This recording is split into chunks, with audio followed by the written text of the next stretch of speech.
নবজাগ সমিতি পরিচালনায় আমরা আজকে রক্তদান শিবির অনুষ্ঠান করলাম এবং এই অনুষ্ঠানে আমাদের প্রধান অতিথি ছিলেন আমাদের চট্টগ্রাম বিধানসভার মাননীয় শ্রী তপন দাসগুপ্ত মহাশয় এবং সূর্যমঙ্গলা ব্লক সভাপতি সহকারী সভাপতি বিকাশ চন্দ্র রায় এবং বিশিষ্ট অতিথি।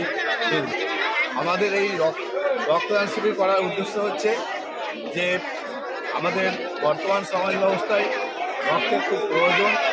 দেশকে থ্যালাসেমিয়া যাদের আছে তাদেরকে রক্তদানের জন্য আমরা এই অনুষ্ঠানটা করলাম।